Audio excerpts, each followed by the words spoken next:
WBAP. 7:18 right now at WBAP. Byron Henry joins us, our legal expert, to react to the decision by this three-judge panel that will say that says essentially the Trump travel ban will not continue. I guess after looking at this shouldn't surprise us, huh, Byron? Well, at this stage in the proceeding, this early, the Court of Appeals is going to give some deference to the district judge who's actually on the ground dealing with this. But once again, I caution that this is the first step in a long process, and all this says is that President Trump's temporary travel ban is temporarily on hold. A lot of temporaries in there. One of the interpretations that I saw focused on due process as much as anything, and the due process that these immigrants should be allowed. How does that play into this? Well, there's a couple things to there. First of all, we got to remember that there's classes of aliens, and it's a very technical immigration law, all the different classes of aliens. But the real issue is there are two classes of aliens, I think, that are very important other than, of course, citizens, and that is lawful permanent residents, those with green cards.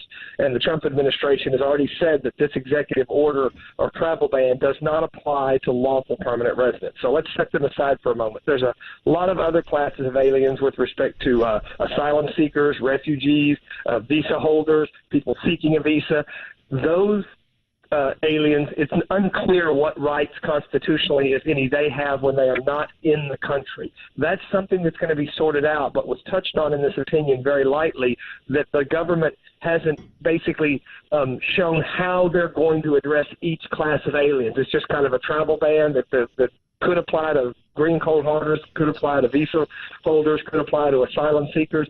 So what the court is saying is, as this is fleshed out, I think the government's going to have to lay out their case with respect to which classes of aliens this applies to and how it's going to apply. Because if there are a certain class, green card holders and people in the country, they have constitutional rights. There's case law to support that. But all the others, it's not only very unclear, it seems to me that it's likely they don't have any due process rights to seek a visa or to come into the country if they're not here. But that will have to be decided when we get to the actual merits of the case. Will it go to the Supreme Court? I'll ask you that coming up next after traffic. ClassicChevrolet.com right now, Traffic Watch. And here is Monty Cook.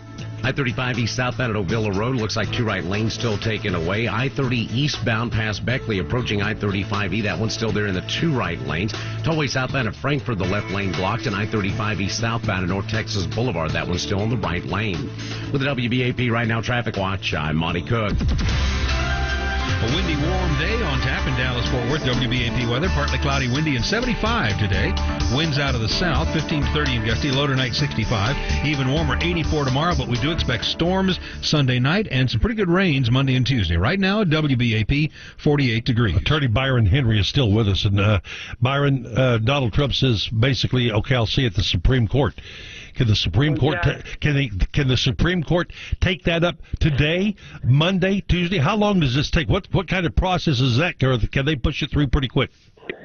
Well, I think that there's good news and bad news for President Trump on this front. First of all, the Supreme Court could review this, and they could do it rather quickly in just an order.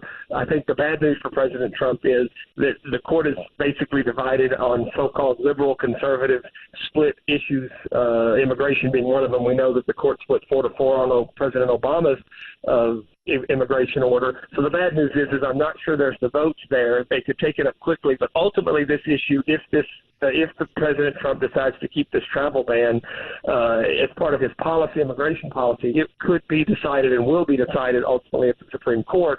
And by the time it actually gets there on the merits of the case, not these temporary holds on the travel ban, there probably will be a ninth justice. At least we'll have an odd number of justices and can get a ruling on it. So one other option is President Trump could narrow it. There were some concerns in the opinion about the way it applies, as I mentioned earlier. President Trump could simply issue a narrowing construction by executive order, or he could issue a new executive order carving out certain classes of aliens and quote, fix the problems that the Ninth Circuit panel thought might occur under this current travel ban. So that's another option. How much of the problem was the rollout, essentially? The fact that it rolled out so abruptly? I mean, could this have all been avoided? I don't think the timing mattered nearly as much as the language. The language was broad, and I think we already know that within a couple of days after the rollout, the Trump administration came out and clarified, if you want to say, walked back, if you want to say it another way, the application of this executive order to, like I said earlier, lawful permanent residents and green card holders, because that was a big issue. So we already know that the language was broad enough to cover those, but they walked it back a little bit and said, hey, it does not cover green card holders. So I think some of the language, the breadth of the language, and that might have had to do with how quickly this occurred after he became president, that's unclear. But the bottom line is that there could be some scaling back, some narrowing, or at least some clarification coming from the Trump administration, regardless of whether or not they go to the Supreme Court or not. Speaking of language, it felt as if these three judges took into consideration what was said on the campaign trail, what was said by Rudy Giuliani, and others. Should those have factored in? It's in the opinion, so you have to say it's factored in. But if you look at the constitutional decision that they made with respect to due process, it would have had no applicability. So it's just, I think what they did was basically use those comments to say there's been shifting positions on this travel ban, so we have to be careful to look only at what it says and not what's been said outside the actual paper that we're reviewing. And in that respect, I think the court was not giving much deference to President Trump in his role as enforcement of the immigration laws. Most courts give heavy deference to the executive when it comes to enforcement of immigration law. Real quickly, if you can, the difference between this ban on travel and Obama's ban on Iraq, the 6-month ban there. I don't think there's much of a difference. I think the problem here is that this is a broader ban. It's not just Iraq, and it seems to cover more individuals, and therefore the court's going to be careful to make sure it follows the Constitution for people that might have constitutional rights. But we already know from George W. Bush and President Obama that you can restrict the entry of aliens from certain countries, including Iraq, in President Obama's situation. So I don't think there's that much of an issue there. All right. Byron Henry, always appreciate the insight, our legal expert, joining us here on WBAP.